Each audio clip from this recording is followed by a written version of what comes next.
CM Jagan ముఖ్యమంత్రిగా బాధ్యతలు చేపట్టినప్పటి నుంచి ఆంధ్రప్రదేశ్లో సమూల మార్పులకు శ్రీకారం చుట్టారు. సమాజంలోని బడుగు బలహీన వర్గాలపై ప్రత్యేక దృష్టి పెడుతున్నారు.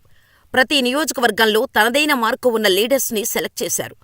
తాజాగా నియమించిన ఇన్ఛార్జీలలో సామాన్యులను సైతం తీసుకొని అందరినీ షాక్కు గురిచేస్తున్నారు. సామాన్య కార్యకర్తలకు ఏకంగా ఎమ్మెల్యే టికెట్ ఇచ్చి మరోసారి పేదల సన్నిధిగా నిరూపించుకున్నారు జగన్. వైనాట్ 175 ఇది సీఎం జగన్ నినాదం. ప్రతిపక్షాలు కూటమిగా వచ్చినా తనదే విజయమనే ధీమాతో జగన్ ఉన్నారు. అదే సమయంలో పూర్తిగా అలర్టయ్యారు. పార్టీ పాలనాపరంగా ప్రతి అంశంలోనూ కీలక నిర్ణయాలు తీసుకుంటున్నారు. అభ్యర్థుల ఎంపికలో ఊహించని సమీకరణాలతో ముందుకు వెళ్తున్నారు. అసెంబ్లీతో పాటుగానే లోక్సభ అభ్యర్థుల ఎంపికపైన ఫోకస్ చేశారు. కొందరు సీనియర్లు మంత్రులను లోక్సభ బరిలో దించేందుకు నిర్ణయించారు. అసెంబ్లీ, లోక్సభ సీట్లలో ప్రతిపక్షాలకు అవకాశం ఇవ్వకూడదనేది సీఎం జగన్ లక్ష్యం. ఇందులో ప్రాంతీయ, సామాజిక సమీకరణాలకు ప్రాధాన్యత ఇస్తూ గెలిపే ప్రామాణికంగా అభ్యర్థులను ఖరారు చేస్తున్నారు. టీడీపీ బలంగా ఉన్న నియోజకవర్గాల్లో ఊహించని అభ్యర్థులు తెరమీదకు తీసుకువచ్చారు. ఉమ్మడి అనంతపురం జిల్లా నుంచి సింగనమల, మడకశిర రిజర్వు నియోజకవర్గాల్లో సామాన్యులకు ఎమ్మెల్యే టికెట్లు ఇచ్చారు.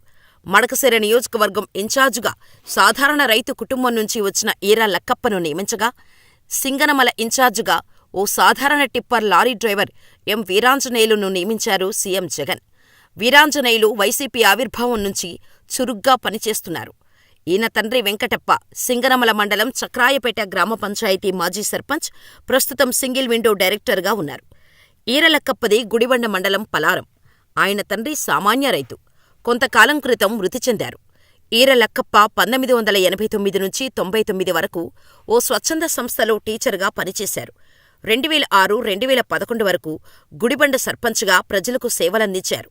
2015, 2019 వరకు వైఎస్సార్సీపీ ఎస్సీ సెల్ మండల కన్వీనర్గా ఉన్నారు.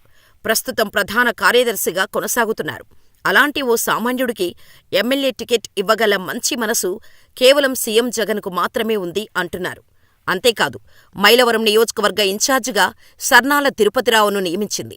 ఈయన వైఎస్సార్సీపీ ఆవిర్భావం నుంచి పార్టీలో ఉన్నారు. పార్టీ కార్యక్రమాల్లో చురుగ్గా పాల్గొంటున్నారు. వైసీపీ అధికారంలోకి వచ్చిన తర్వాత జరిగిన స్థానిక సంస్థల ఎన్నికల్లో జడ్పీటీసీ సభ్యుడిగా పార్టీ అవకాశం కల్పించటంతో గెలుపొందారు. సర్నాల తిరుపతిరావు పేద కుటుంబానికి చెందినవాడైనప్పటికీ పార్టీకి విధేయంగా పనిచేస్తున్న ఆయన సేవలు గుర్తించి ఈసారి బీసీ యాదవ సామాజిక వర్గం నుంచి తిరుపతిరావుకు ఈ అవకాశం కల్పించటంతో స్థానిక బీసీ నేతలు హర్షం వ్యక్తం చేస్తున్నారు. తనకు పదవి ఇచ్చినందుకు తిరుపతిరావు ముఖ్యమంత్రికి కృతజ్ఞతలు తెలిపారు.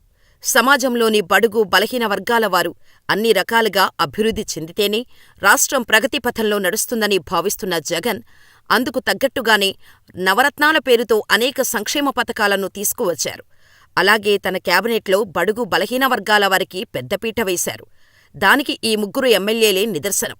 ఇప్పుడున్న పరిస్థితుల్లో సర్పంచ్ టికెట్ ఇవ్వాలన్నా వారి ఆర్థిక పరిస్థితి గురించి తెలుసుకొని ఆ తర్వాతే టికెట్ ఇస్తారు. అలాంటిది ఎమ్మెల్యే టికెట్ ఇవ్వాలంటే ఇక ఆ అభ్యర్థికి ఎంత ఆస్తి ఉండాలో ప్రత్యేకంగా చెప్పాల్సిన పనిలేదు. ఇది ఇతర పార్టీలకు వర్తిస్తుంది, కానీ జగన్కు కాదు. అందుకే రాజకీయాల్లో వైసీపీ సరికొత్త నిర్ణయాలతో రాజకీయాల్లో సువర్ణ అక్షరాలను లిఖిస్తున్నారు. జగన్ తీసుకున్న ఈ నిర్ణయాలు చాలు మిగతా నాయకుల ఆలోచన తీరుకి, జగన్ ఆలోచన తీరుకి తేడా తెలుసుకోవటానికి.